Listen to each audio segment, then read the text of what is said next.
જ્યારે બહાર ઝરમર વરસાદ વરસતો હોય ત્યારે મનમાં એક અલગ જ આનંદ છવાઈ જાય છે, સાચું ને? અને આવા સમયે ગરમા ગરમ ભજીયા ખાવાનું મન કોને ન થાય? તો ચાલો આજે આપણે બનાવીશું દરેક ગુજરાતીની મનપસંદ વાનગી મકાઈના ભજીયા. તાજા મકાઈના દાણા, તીખા લીલા મરચાં સાથે થોડા વેજીટેબલ અને ચટપટા મસાલાથી બનતા આ ભજીયા બહારથી ક્રિસ્પી અને અંદરથી એકદમ સોફ્ટ તૈયાર થાય છે.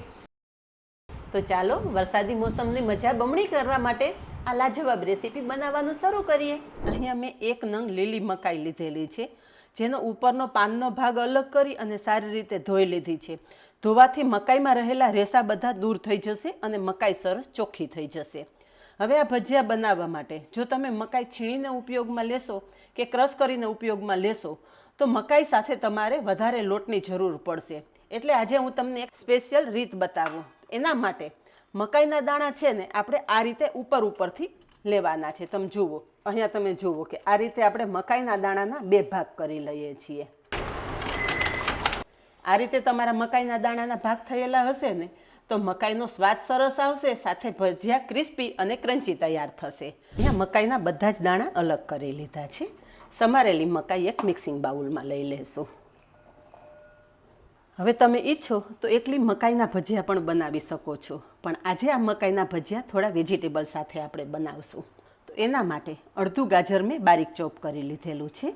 ગાજર ઉમેરશું, સાથે એક ડુંગળી ચોપ કરીને લીધેલી છે. ડુંગળી ના ખાતા હોય તો સ્કીપ કરી દેવાની. 2 કેપ્સિકમ પણ બારીક ચોપ કરીને લીધેલા છે. ફ્રેશ સમારેલી કોથમરી ઉમેરશું.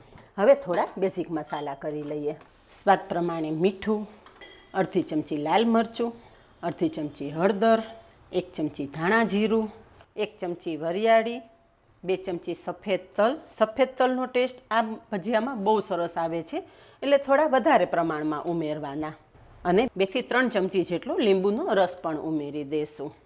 મકાઈની પોતાની સ્વીટનેસ હોય છે, એટલે આમાં ખાંડ ઉમેરવાની બિલકુલ જરૂર નથી, પણ તમે ઈચ્છો તો થોડી ખાંડ પણ ઉમેરી શકો છો. હવે બધા જ મસાલા એક વખત હાથેથી ચોળી અને મિક્સ કરી લેશું, જેથી પાણી ઉમેરવાની આપણને ખબર પડે. વરસાદની સિઝન આવે એટલે દરેક ઘરમાં ભજીયા બનતા હોય. ફ્રેન્ડ્સ, તમે આ સિવાય કયા ભજીયાની રેસીપી જોવા ઈચ્છો છો એ પણ મને કમેન્ટ કરીને જણાવજો, તો એ રેસીપી પણ હું તમારી સાથે શેર કરીશ. કે બધા જ વેજીટેબલ સાથે આપણે મકાઈના દાણા સરસ મિક્સ થઈ ગયા છે. હવે લોટ ઉમેરશું. થોડો થોડો લોટ ઉમેરતા જશું અને આ રીતે મિક્સ કરતા જશું. તમે ઈચ્છો તો આની સાથે થોડો ચોખાનો લોટ પણ ઉમેરી શકો છો. એનાથી પણ ભજીયા એકદમ સરસ ક્રિસ્પી તૈયાર થાય છે.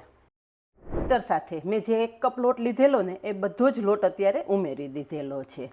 અને બેટર થોડું થીક લાગે છે. અત્યાર સુધી આપણે પાણીનો બિલકુલ ઉપયોગ કરેલો નથી. હવે માત્ર 2 ચમચી જેટલું પાણી ઉમેરી અને એક વખત બધું મિક્સ કરી દેશું.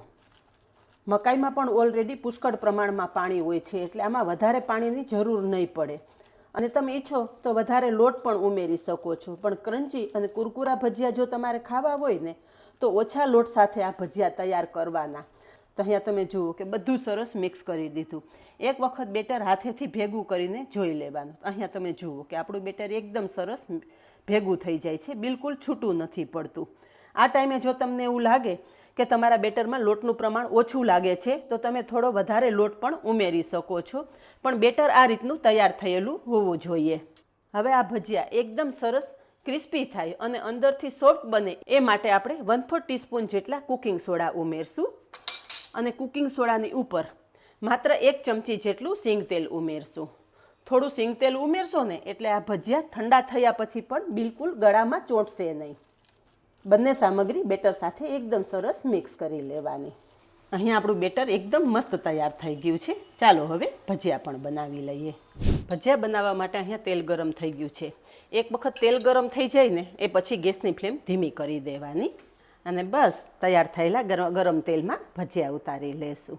તો બેટર હાથમાં લેશું અને અંગૂઠાની મદદથી આ રીતે સહેજ ધક્કો મારશું એટલે એકદમ મસ્ત ગોળ આપણા ભજીયા તૈયાર થશે. એકી સાથે કડાઈમાં જેટલા આવે એટલા ભજીયા ઉમેરી દેવાના. ભજીયા જ્યારે તમે કડાઈમાં ઉમેરો ને ત્યારે વચ્ચે થોડી જગ્યા રાખવાની, જેથી ભજીયાને ફૂલવાની જગ્યા મળે.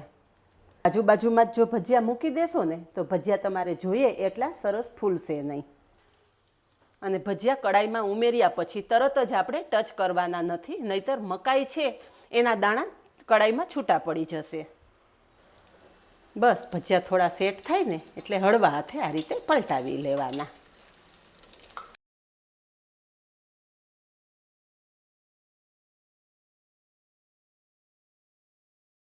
અહીંયા ભજીયા એકદમ સરસ ગોલ્ડન બ્રાઉન થઈ ગયા છે, તેલમાંથી બહાર કાઢી લઈશું.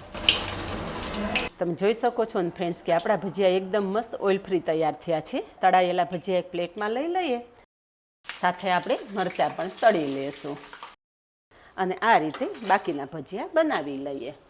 બધા જ ભજીયા તૈયાર થઈ ગયા છે, સર્વ કરી દઈએ. સાથે તળેલા મરચાં સર્વ કરી દઈએ. તૈયાર છે. જોતાં જ ખાવાની ઈચ્છા થઈ જાય ને એવા નવા સ્વાદ સાથે લીલી મકાઈના ભજીયા. અહીંયા લુક તમે જોઈ શકો છો ફ્રેન્ડ્સ કે કેટલો મસ્ત લુક આવેલો છે. જેટલો દેખાવ સરસ છે ને એના કરતાં સ્વાદ અનેક ગણો વધારે સારો છે. અને તમે જુઓ ફ્રેન્ડ્સ કે ઉપરથી સરસ ક્રિસ્પી છે અને અંદરથી એકદમ સોફ્ટ. સાથે મેં કેચઅપ સર્વ કરેલો છે. આ ભજીયા સાથે કોઈ પણ ડીપની જરૂર નહીં પડે. તમે એમનેમ ખાશો ને તો પણ મજા જ આવશે. ફ્રેન્ડ્સ, આજનો વિડીયો કેવો લાગ્યો? વિડીયો પસંદ આવે તો વિડીયોને લાઇક, શેર અને સબસ્ક્રાઈબ કરી પાસે રહેલું બેલ પ્રેસ કરી રાખજો, જેથી આવનારા બધા જ નવા વિડીયોની નોટિફિકેશન સૌથી પહેલાં આપને મળે. આજે બસ આટલું જ. મળીએ નેક્સ્ટ વિડીયોમાં. ત્યાં સુધી બાય. Thank you.